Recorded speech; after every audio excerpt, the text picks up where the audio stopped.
Shalom, selamat pagi Bapak Ibu yang dikasih Tuhan, apa kabarnya? Kiranya kasih setia yang berasal dari Tuhan terus memenuhi kehidupan kita hari lepas hari. Amin. Bapak Ibu yang dikasih Tuhan, di pagi hari ini sebelum kita memulai aktivitas, mari kita mau meneduhkan hati untuk mendengar dan merenungkan sekali lagi kebenaran firman Tuhan. Lewat doa, kita mulai perenungan di pagi hari ini. Tuhan yang baik, kami mengucap syukur untuk pagi yang Tuhan beri karena kasih setiamu tak pernah meninggalkan kehidupan kami, bahkan di pagi hari ini. Berikan kami hati yang merasa cukup, penuh dengan rasa syukur, sehingga kehidupan kami menyaksikan kebaikan Tuhan yang tak pernah meninggalkan kehidupan kami. Dalam nama Tuhan Yesus Allah yang mengasihi, kami berdoa dan mengucap syukur. Amin. Bapak Ibu yang dikasih Tuhan, ada satu hal yang saya pelajari dari karya tulis Morgan Housel mengenai cara hidup di zaman sekuler seperti ini. Ia berpendapat bahwa dunia sekarang adalah dunia yang mudah mendapatkan uang, mudah untuk menjadi kaya, tetapi sulit untuk mempertahankannya. Salah satu faktor yang membuat orang sulit untuk mempertahankannya adalah mental yang tidak pernah cukup. Salah satu faktor yang membuat orang sulit untuk mempertahankan kekayaannya adalah mental yang tidak pernah cukup.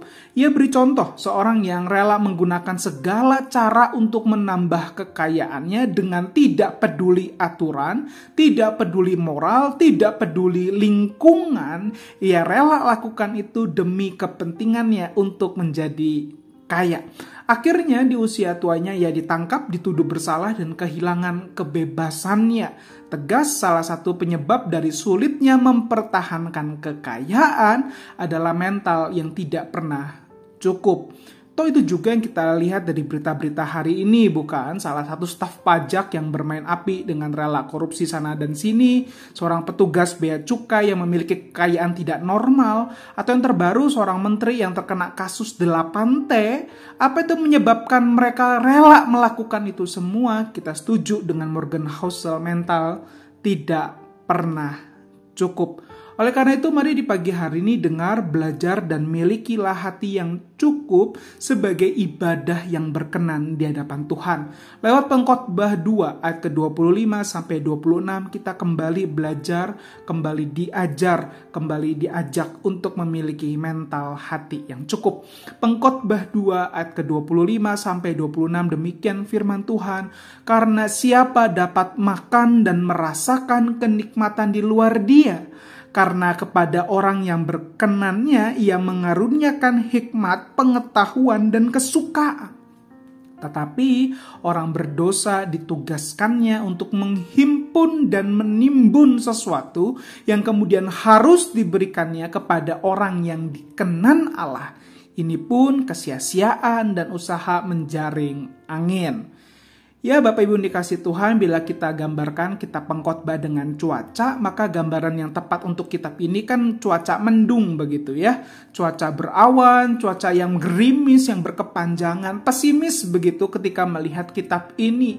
Bagaimana tidak sepanjang pembacaan kita di kitab ini hanya akan menemukan kalimat yang diulang-ulang, yaitu kesia-siaan dan usaha menjaring angin. Seakan gak ada harapan dalam membaca kitab ini. Tapi tunggu dulu, cuaca mendung yang disertai gerimis juga jadi berkat bagi tanaman yang lesu, bukan? Lihat dengan cara pandang yang benar kala sang pengkhotbah mengajak kita untuk melihat kembali bahwa kehidupan anak-anak Tuhan itu sia-sia jika tidak melibatkan Allah di dalam kehidupannya. Lihat kembali firman Tuhan ini, sebuah firman Tuhan yang menjadi kesimpulan bahwa segala sesuatu itu kan akan ditinggalkan, gak akan dinikmati untuk selamanya karena manusia itu terbatas dan akan berpindah kepada alam baka. Tetapi di saat yang bersamaan hanya ada satu benang merah yang sama.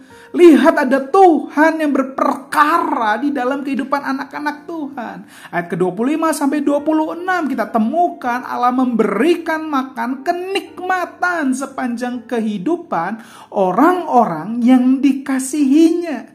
Lihat sekalipun dizolimi, dijahati, tidak mendapatkan apa yang baik, Allah memelihara. Allah bersekutu dengan kehidupan anak-anak Tuhan mulai dari hari ini sampai pada kekekalan. Indah bukan? Menenangkan bukan? Anak-anak Tuhan akan hidup dalam kecukupan karena Allah memelihara kehidupan mereka. Karena memang rasa cukup lahir dari ibadah yang berkenan di hadapannya. Lahir dari persekutuan dengan Allah Trinitas itu di dalam kehidupan kita. Jadi di pagi hari ini coba pikirkan kembali apa yang kita syukuri, apa yang kita nikmati. Sudahkah doa-doa kita berisi berterima kasih? Atau jangan-jangan susunan agenda pribadi hingga akhirnya doa menjadi prioritas yang melelahkan, tidak mengubahkan, menggairahkan. Mari di pagi hari ini lewat doa kita berterima kasih kepada Tuhan di dalam pemeliharaannya yang nyata di dalam hidup kita.